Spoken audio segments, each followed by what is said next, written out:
Flex ബോർഡുകൾക്കെതിരെ CPM നേതൃത്വം എത്തിയിരിക്കുന്നു. കണ്ണൂരിൽ ചില നേതാക്കളുടെ ചിത്രം വെച്ചുള്ള പ്രചാരണം എതിരാളികൾക്ക് വളം വെച്ച് കൊടുക്കുന്നതാണ്. ഇതിനേക്കാൾ വലിയ ദുർഘട ഘട്ടങ്ങൾ പാർട്ടി തരണം ചെയ്തിട്ടുണ്ടെന്നും CPM കണ്ണൂർ ജില്ലാ സെക്രട്ടേറിയറ്റ്.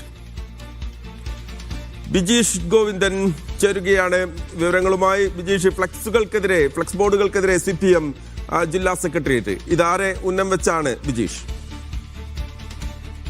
ഇതിനകത്ത് കഴിഞ്ഞ കുറച്ച് ദിവസങ്ങളായിട്ട് CPM സംസ്ഥാന സമിതി അംഗമായിട്ടുള്ള P. ജയരാജന്റെയും അതുപോലെ തന്നെ M. സ്വരാജിന്റെയും പടങ്ങൾ വെച്ചുകൊണ്ടുള്ള ഫ്ലെക്സ് ബോർഡുകൾ കണ്ണൂർ ജില്ലയുടെ പല മേഖലകളിലും ഉയരുന്നുണ്ട്.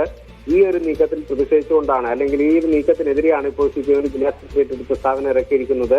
ജില്ലയിലെ മുതിർന്ന ചില നേതാക്കളുടെ ചിത്രം ഉപയോഗിച്ച് ഫ്ലെക്സ് മറ്റും തയ്യാറാക്കി മാധ്യമങ്ങളിലൂടെയും മറ്റും പ്രചരിപ്പിച്ച് പാർട്ടിയെ അപകീർത്തിപ്പെടുത്താനുള്ള നീക്കമാണ് നടക്കുന്നത് എന്നുള്ളതാണ് ജില്ലാ സെക്രട്ടേറിയറ്റ് പ്രസ്താവനയിൽ ചൂണ്ടിക്കാണിക്കുന്നത്. തെരഞ്ഞെടുപ്പ് പരാജയത്തെ തുടർന്ന് പാർട്ടിയെ അപകീർത്തിപ്പെടുത്താനിറങ്ങിയ എതിരാളികളുടെ കയ്യിലെ ആയുധമാണ് ഇത്തരത്തിലുള്ള പ്രചരണം എന്നുള്ളതാണ് ജില്ലാ സെക്രട്ടേറിയറ്റിന്റെ പ്രസ്താവന പ്രധാനമായും ചൂണ്ടിക്കാണിക്കുന്നത്.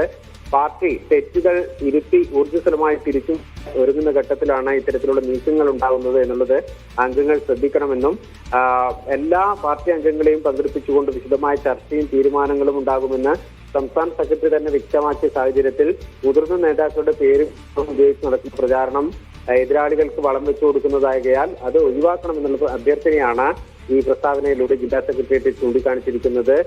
ഇതിനു മുൻപും തെരഞ്ഞെടുപ്പിനകത്ത് പരാജയങ്ങൾ ഉണ്ടായിട്ടുണ്ട്. ആ ഘട്ടങ്ങളിലൊക്കെ അതിനെ മറികടന്നുകൊണ്ട് മുന്നോട്ട് വരാൻ പാർട്ടിക്ക് സാധിച്ചിരുന്നു. പാർട്ടി പൂർവാധികം തന്നെ ശക്തിയോടെ തിരിച്ചു വരുമെന്നുള്ള കാര്യവും ഈ ജില്ലാ സെക്രട്ടേറിയറ്റ് ഇറക്കിയ പ്രസ്താവനയിൽ പറയുന്നുണ്ട്. ഏതായാലും P. ജയരാജന്റെയും അതുപോലെ തന്നെ M. സ്വരാജിന്റെയും പേരിലിറങ്ങുന്ന ഇത്തരം ഫ്ലെക്സ് ബോർഡ് പ്രചരണത്തെ പൂർണ്ണമായി തള്ളിക്കൊണ്ടാണ് ഇപ്പോൾ കണ്ണൂർ ജില്ലാ സെക്രട്ടേറിയറ്റ് പ്രസ്താവന ഇറക്കിയിരിക്കുന്നത്. മഹേഷ്, ശരി.